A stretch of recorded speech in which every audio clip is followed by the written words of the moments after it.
Good morning all of you. Last topic में हम colligative property के लास्ट टॉपिक की बात किए थे और वहाँ चर्च किया गया था कि ऑस्मोटिक प्रेशर क्या है, और साथ ही साथ हमने ऑस्मोसिस प्रक्रिया को भी समझाया था। आज हम विपरीत परासरण की बात करते हैं, रिवर्स ऑस्मोसिस की बात करते हैं।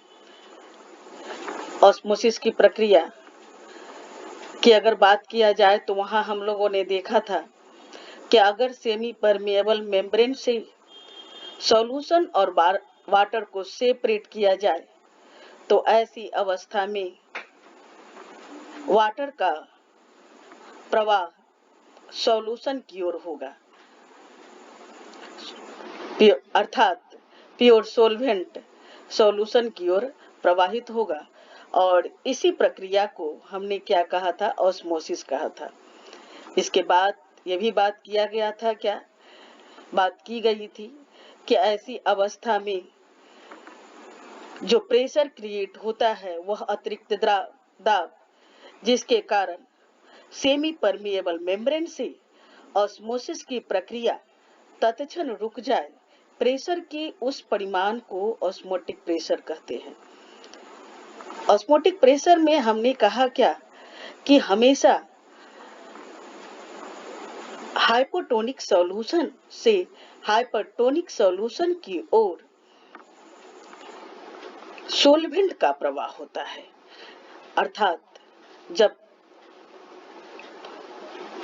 तनु विलयन एवं सांद्र विलयन दोनों को अर्ध पारगम्य झिल्ली से अगर हम जोड़ देते हैं तो ऐसी अवस्था में सांद्र विलयन से तनु विलयन की ओर सोलवेंट का अर्थात वाटर मोलिक्यूल का प्रवाह होता है। और इस ऑस्मोसिस की प्रक्रिया को तत्क्षण रोकने के लिए लगाए गए दाब को ही ऑस्मोटिक प्रेशर कहते हैं। अगर विपरीत परासरण की बात किया जाता है तो यहाँ जैसा कि फिगर में दिखलाया गया है कि हमने सॉल्यूशन और वाटर को सेमी परमिएबल मेम्ब्रेन के द्वारा अगर सेपरेट करते हैं और ऐसी अवस्था में अगर विलयन पर लगाया गया प्रेशर ऑस्मोटिक प्रेशर के दाब से के परिमाण से अधिक हो, तब ऐसी अवस्था में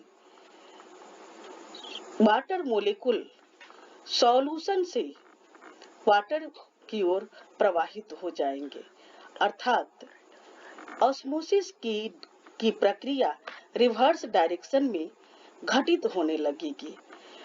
अगर आप फिगर की देखते हैं, फिगर में हम लोगों ने देखा क्या कि ऐसी अवस्था में pressure is greater than osmotic pressure and this type of pressure is called reverse osmotic pressure. अर्थात यदि विलयन पर परासरण दाब से अधिक दाब प्रयुक्त किया जाए तो विलयन से सोलवेंट अर्ध पारगम झिल्ली के द्वारा शुद्ध विलायक की ओर प्रवाहित होता है, अतः यह प्रक्रिया रिवर्स ऑस्मोसिस कहलाता है।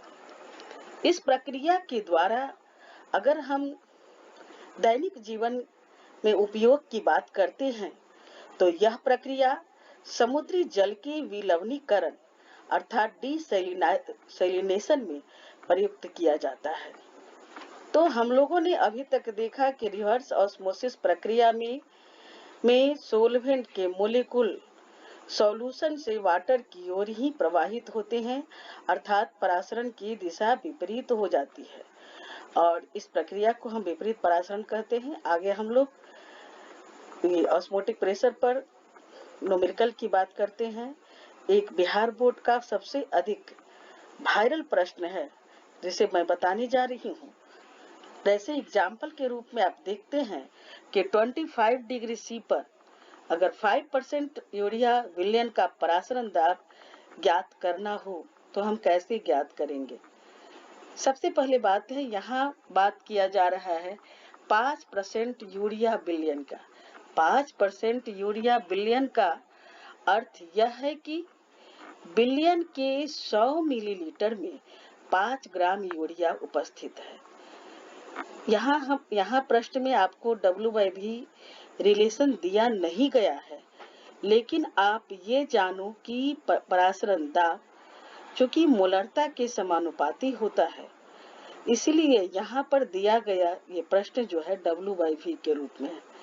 इसलिए हमने कहा क्या कि अगर बिलियन की अगर घुल्ली की बात किया जाए तो W2 इक्वल टू कितना हो गया 5 ग्राम। सॉल्यूट क्या है? यूरिया है, और यूरिया का सूत्र होता है NH2CONH2। NH2CONH2 यहाँ पर हम मोलिकुलर वेट ज्ञात कर लेते हैं।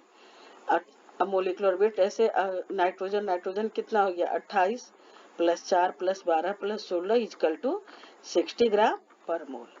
ये मोलिकुलर वेट की बात हो गया। उसके बाद हमें यहाँ पर आयतन को कन्वर्ट करना है। V बराबर कितना दिया हुआ है 100 मिलीलीटर, और मोलरता में वॉल्यूम को लीटर में कन्वर्ट करना आवश्यक है। इसलिए V बराबर क्या हो गया 100 × 10⁻³ लीटर। R चूंकि यहाँ दाब की बात हो रही है, इसलिए दाब की इकाई यहाँ जो R का मान हम रखेंगे लीटर एटमॉस्फेयर के टर्म में रखेंगे, और ऐसी अवस्था में R का मान क्या होता है R बराबर 0.082 लीटर एटमॉस्फेयर पर मोल केल्विन। और हम लोग जानते हैं पाई भी बराबर क्या होता है nRT, इसलिए पाई बराबर N/VRT। यहाँ हम आप लोगों को एक बात बतलाना चाहते हैं कि इस समीकरण में अगर इसकी हम तुलना आदर्श गैस समीकरण से करते हैं तो वहाँ P के स्थान पर हमने यहाँ पाई का प्रयोग किया है। अगर आप प्रश्न इस सॉल्यूशन में भूल रहे हैं तो आदर्श गैस समीकरण PV बराबर nRT सूत्र को याद कर लीजिए, और ऐसी अवस्था में आप ध्यान रखिए कि यहाँ P जो है ये एक प्रकार का प्रेशर, यहाँ ऑस्मोटिक प्रेशर की बात किया जा रहा है, तो पाई V बराबर क्या हो गया है nRT, इसलिए पाई बराबर क्या हो गया N/VRT। N number of moles की संख्या है। नंबर ऑफ मोल्स यहाँ हम लोग क्या लेते हैं गोली के मोल की संख्या लेते हैं, बराबर क्या हो गया गिवन मास बटा मोलिकुलर मास, अर्थात W2/M2 × R × T divided by V हो गया। W2 का मान हमने रख दिया 5, R का मान हमने रखा है 0.082, टेम्परेचर को केल्विन में लेना है 25 डिग्री C है तो 273 + 25 हो गया। और इस तरह से अगर हम कैलकुलेशन करते हैं तो पाई का मान हमारा जो आएगा वह एटमॉस्फेयर में है। अगर प्रश्न में आपको प्रेशर पास्कल में निकालना हो दिया रहता है, कभी कभी प्रश्न में ऐसा दिया रहता है, तो ऐसी अवस्था में आप एटमॉस्फेयर को पास्कल में कन्वर्ट करेंगे। तो ये हमारा था सिंपल सा प्रश्न है। आगे हम बात की और आगे के टॉपिक पर हम चलते हैं। वान टॉप गुणांक की बात। What is one top factor? One top factor है क्या? यहाँ हम बात करते हैं कि कोलिगेटिव प्रॉपर्टी का निर्धारण अगर हम करते हैं और डिफरेंट टाइप्स के सब्सटेंस अगर मौजूद है, अगर इक्वल कंसंट्रेशन वाले नॉन इलेक्ट्रोलाइट का मतलब हो गया अविद्युत अपघट, जैसे ग्लूकोज हो गया, सुक्रोज हो गया। और अगर इलेक्ट्रोलाइट की बात करते हैं जैसे NaCl, CH3COONA सॉल्यूशन, इनकी बात अगर किया जाए और इनकी दोनों की समान सांद्रता दिया हुआ है, कंसंट्रेशन इक्वल है, तो अनुषंग गुण का निर्धारण करना हो, तब ऐसी अवस्था में इनके मान भिन्न भिन्न आएंगे। और इसी बात को 1880 ईस्वी में वान टॉप ने बतलाया था। वान टॉप ने इस वान टॉप फैक्टर के नाम से बतलाया। अलग अलग पदार्थों का वान टॉप फैक्टर का मान डिफरेंट होता है। 1880 में वान टॉप गुणांक की बात किया गया था। 1880 में वांटॉप ने इस बात पर यह बतलाया कि एक्सटेंट ऑफ एसोसिएशन या एक्सटेंट ऑफ डिसोसिएशन को व्यक्त करने के लिए एक फैक्टर को व्यक्त किया जा सकता है और इस फैक्टर के आधार पर हम भिन्न भिन्न प्रकार के सब्सटेंसों का कोलिगेटिव प्रॉपर्टी का निर्धारण कर सकते हैं। यहाँ हम वांटॉप फैक्टर की बात कर सकते हैं। वांटॉप फैक्टर है क्या? वांटॉप फैक्टर को हम कई डिफरेंट रूप में व्यक्त कर सकते हैं। अगर वांटॉप फैक्टर को स्मॉल आई के द्वारा सूचित किया जाता है। आई का निर्धारण निम्न प्रकार से हम कर सकते हैं। I इक्वल टू, अगर मोलिकुलर मास से तुलना किया जाए तो I बराबर क्या होता है? Normal molar mass divided by abnormal molar mass. Normal molar mass का अर्थ है सामान्य आणविक द्रव्यमान। एबनॉर्मल मोलर मास का मतलब क्या हो गया है? असामान्य आणविक द्रव्यमान। कहने का अर्थ ये हुआ कि सामान्य अवस्था में अगर KCl का आणविक द्रव्यमान हम लेते हैं तो इसके एक अणु का आणविक द्रव्यमान 74.5 है। कैसे भाई? तो K का 39 और Cl 35.5, अगर आप जोड़ दीजिए 74.5।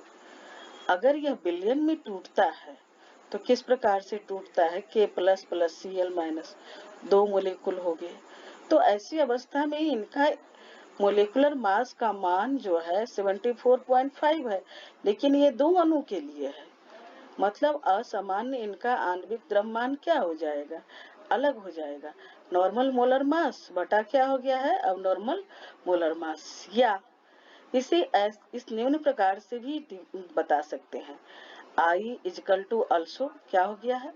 Observed colligative property divided by calculated colligative property.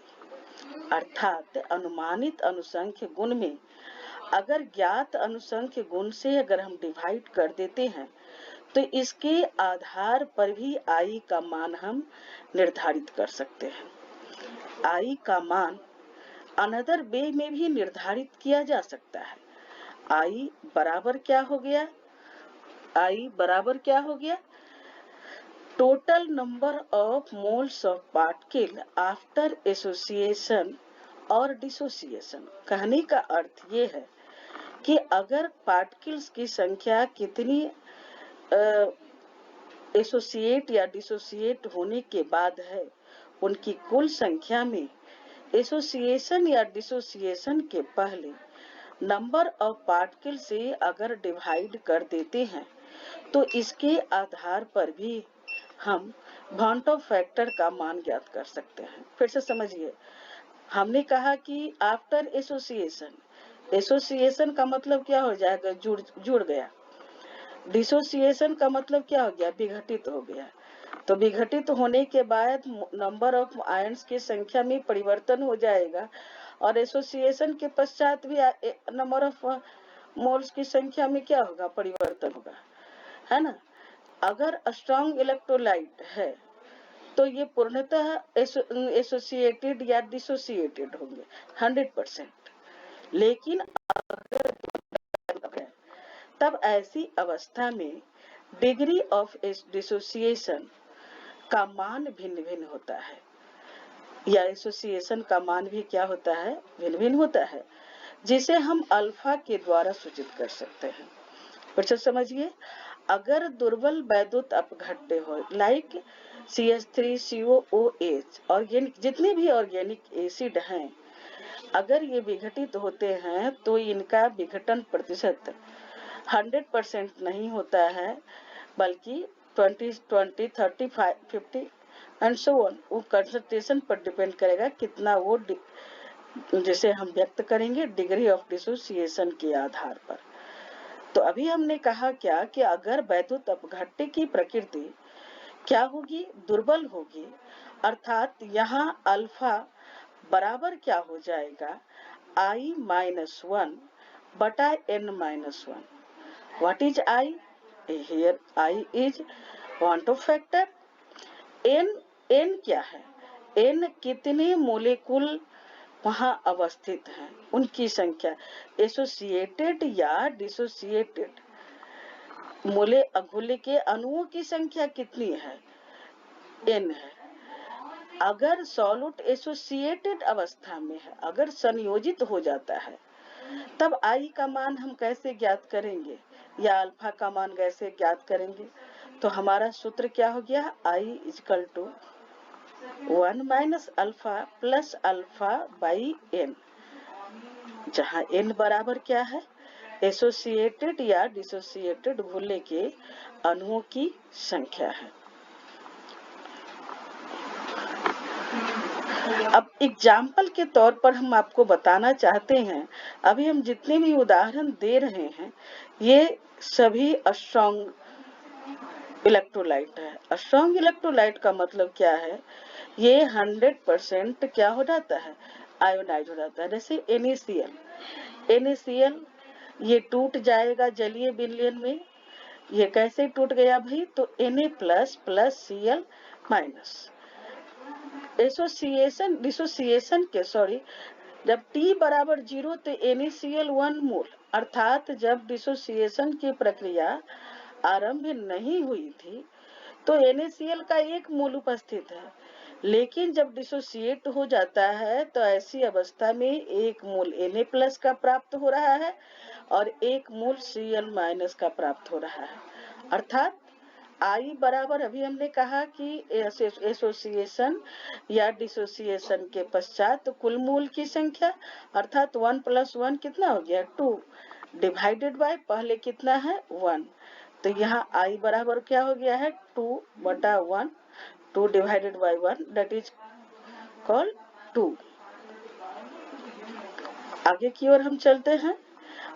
इसी तरह से दूसरे इलेक्ट्रोलाइट की हम बात कर रहे हैं, K2SO4।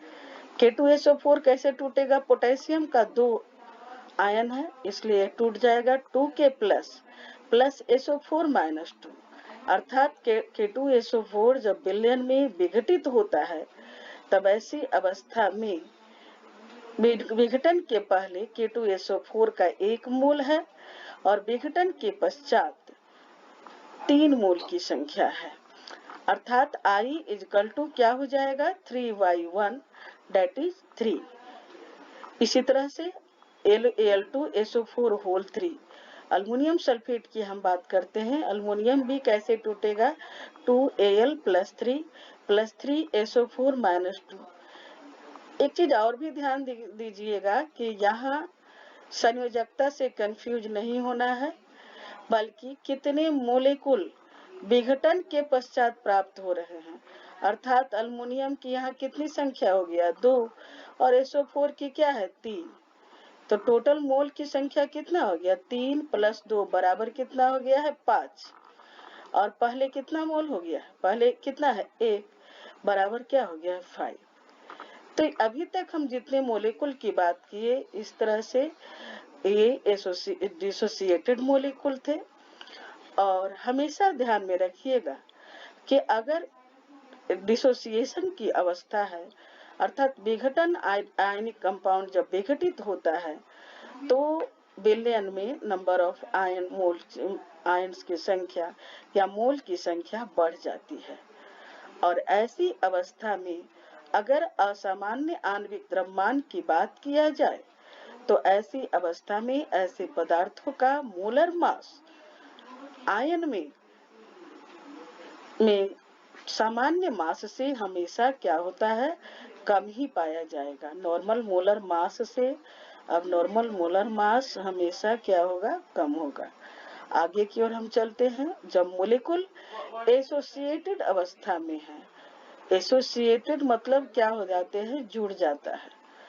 खास करके ऑर्गेनिक मोलेकुल एसोसिएशन की घटना 12 स्तर में वैसे अणुओं को हम लोगों को पढ़ना है जो हाइड्रोजन बॉन्ड का निर्माण कर रहा है। हाइड्रोजन बॉन्ड के कारण ही यहाँ इथानोइक एसिड के 2 अणु एसोसिएट हो जाते हैं और ये एक अणु का निर्माण कर देता है। अगर एसिटिक अम्ल का बॉन्ड ऑफ फैक्टर की बात किया जाए तो आई बराबर क्या हो जाएगा, विघटन के पहले क्या है, 2 अणु है, और एसोसिएशन के बाद कितना हो गया, 1 अणु हो गया। मतलब 2 अणु आपस में क्या हो गया है, जुड़ गया। अर्थात विघटन के पश्चात मोल की संख्या कितना है, 1, और विघटन के पहले मोल की संख्या कितना थी, 2। अर्थात इसका मान कितना हो गया, स्टिक अम्ल का बॉन्ड ऑफ फैक्टर का मान 0.5 है।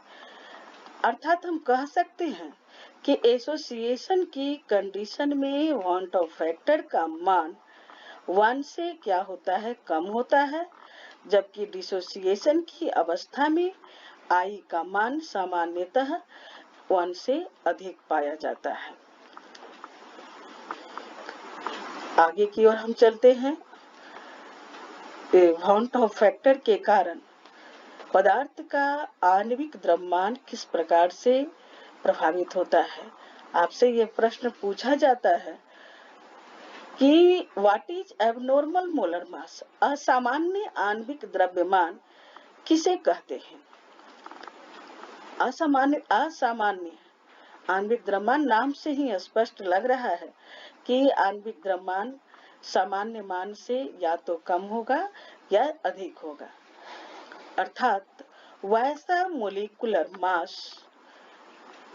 मोलिकुलर मास अर्थात आणविक द्रव्यमान जो एक्सपेक्टेड या नॉर्मल वैल्यू अर्थात सामान्य आणविक द्रव्यमान से या तो अधिक हो या कम हो, वैसे मोलिकुलर मास को एबनॉर्मल मोलर मास कहते हैं। पुनः सुनिए, वैसा मोलिकुलर मास जो एक्सपेक्टेड या नॉर्मल वैल्यू अर्थात सामान्य आणविक द्रव्यमान से या तो अधिक हो या कम हो, वैसे मोलिकुलर मास को एबनॉर्मल मोलर मास कहते हैं। आपसे यह पूछा जाए कि यह कंडीशन कब उत्पन्न होगा, जब घुल सॉल्यूट डिसोसिएट अवस्था में हो या एसोसिएट अवस्था में हो। एसोसिएट और डिसोसिएट ये कब होगा, जब मोलेकुल या तो हाइड्रोजन आबंध का निर्माण कर देता हो या मोलेकुल आयनिक अवस्था में हो, आयनिक कंपाउंड हो, तब ऐसी अवस्था में इनका मोलर मास में क्या हो जाता है, परिवर्तन हो जाता है। आगे हम बात करते हैं, जब घुल सॉल्यूट डिसोसिएट अवस्था में हो तो एक्सपेरिमेंटली डिटरमाइंड मोलर मास हमेशा वास्तविक मान से कम पाया जाता है। सॉरी, यहाँ जागा लिखा गया है, पाया जाता है। एग्जाम्पल के रूप में हम देखते हैं KCl अगर ये टूटता है तो एक अणु K+ और Cl- की प्राप्त होती है। ऐसी अवस्था में अगर हम I का मान ज्ञात करते हैं तो नॉर्मल अवस्था में इसका मोलेकुलर मास 74.5 है, इसके एक अणु का। लेकिन जब यह 2 मोल अणु में टूट जाता है तो इनका मोलेकुलर मास 74.5 ही पाया गया। लेकिन ऐसा तो होना नहीं चाहिए था। अगर इसके मोलर मास की बात किया जाए तो इसके 2 अणु का मोलर मास 74.5 × 2 होना चाहिए था, लेकिन ऐसा यहाँ नहीं है। अर्थात एक मोल का आणविक द्रव्यमान यहाँ कितना होगा, 74.5/2। चूंकि यहाँ पर दो अणु प्राप्त हुए हैं, तो चूंकि मास कंजर्वेशन के नियम से जितना KCl का मोलिकुलर मास है उतना ही K+ और Cl- का है, स्वाभाविक है।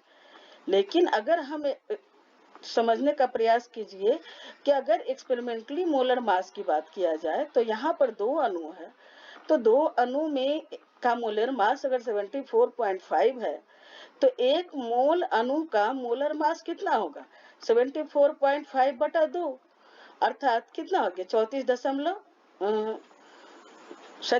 क्या हो जाएगा, 37.5 है ना।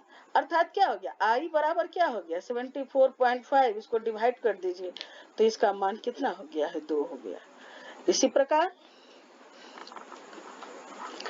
जब मोलिकुल एसोसिएटेड स्टेज में हो तब ऑब्जर्व्ड मोलिकुलर मास हमेशा नॉर्मल मोलर मास से अधिक होगा। जब दो अणु का हम मोलर मास निकालते हैं तो इनका मोलर मास हमेशा क्या होगा, अधिक होगा। दो मोल अणु जब हाइड्रोजन बॉन्ड के निर्माण के कारण ये क्या हो जाते, एसोसिएट हो जाते हैं, तब ऐसी अवस्था में इसके एक अणु का मोलर मास 60 × 2 बराबर कितना है गया 120 ग्राम, जबकि नॉर्मल मोलर मास कितना है 60 ग्राम है।